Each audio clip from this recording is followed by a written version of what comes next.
well, this semi-sequel, even though, like, it's not called Suicide Squad 2, it's called The Suicide Squad, but it's basically a sequel to it. Obviously, and this isn't a spoiler or anything, but, an obvious reason why it's a sequel, well, Boomerang and Harley, they automatically knew each other because they worked together in the previous film. So there's that. You know what I'm saying? And Rick Flag and Harley was very familiar with each other as well. So there you go. But anyways, this movie was like I said, as someone who enjoyed the first movie, I will sit here and say that this movie right here knocks it out the park. It is so much superior than the first one.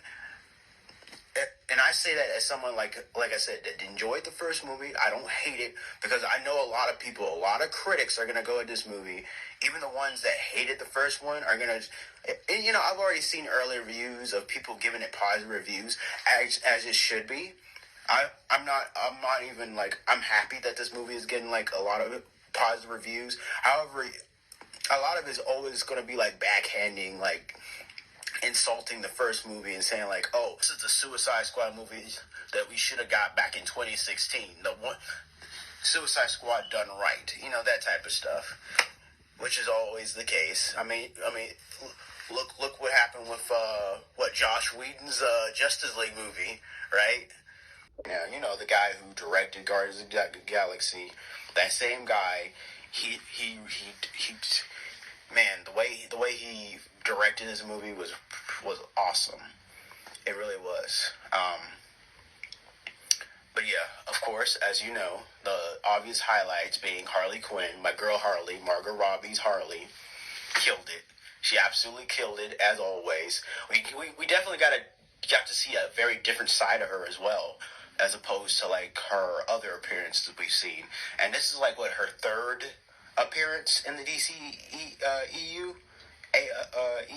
Yeah, her third appearance, and like she killed it, man. She killed it. Yeah, she absolutely killed it. Other shout-outs, I actually liked Polka Dot Man. He surprised me. Polka Dot Man was pretty cool.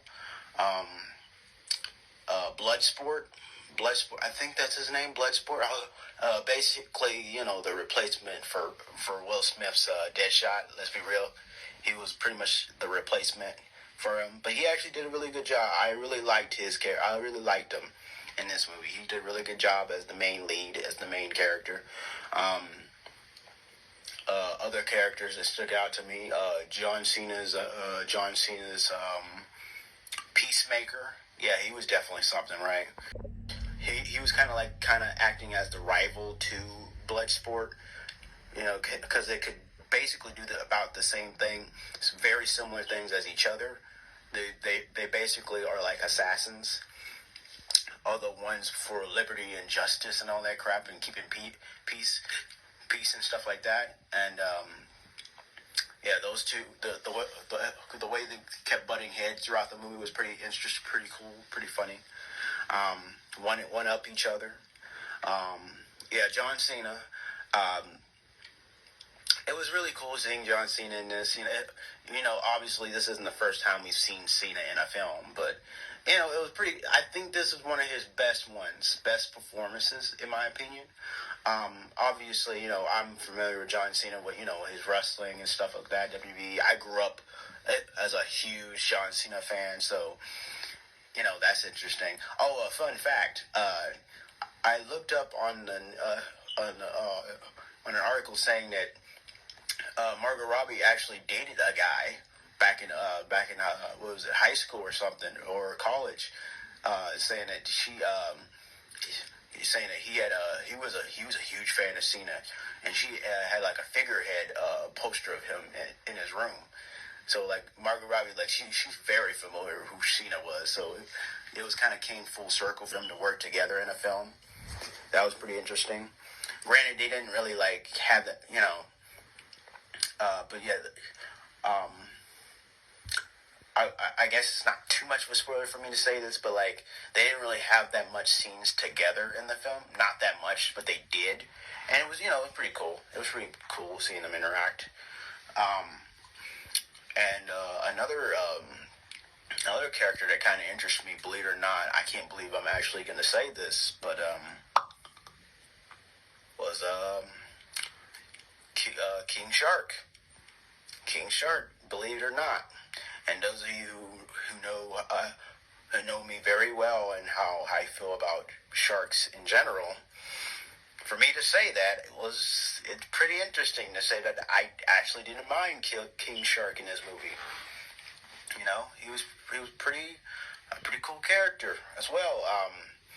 They kind of he obviously they showed like he was not very bright too, but he was pretty much like the muscle of the group. He pretty much acted as the muscle slash kind of like he was kind of like trying to be friends with everybody and stuff like that type of thing.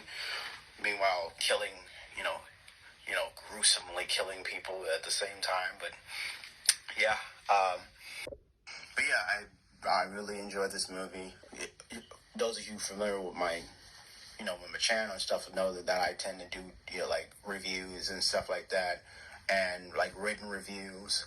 Will I do a video review? I might even do a video review on YouTube at some point, but that won't when I fully digest everything I've seen and fully analyze everything, that type of thing. So right now, this is just me, just like sharing with you guys my immediate reaction to everything I've seen, just my reaction to the film, how I feel about it. Yeah, I definitely would recommend you guys going to go see this movie, not just as a Harley fan, but as a DC fan, as a fan of DC Comics, or just like fan of comic books in general.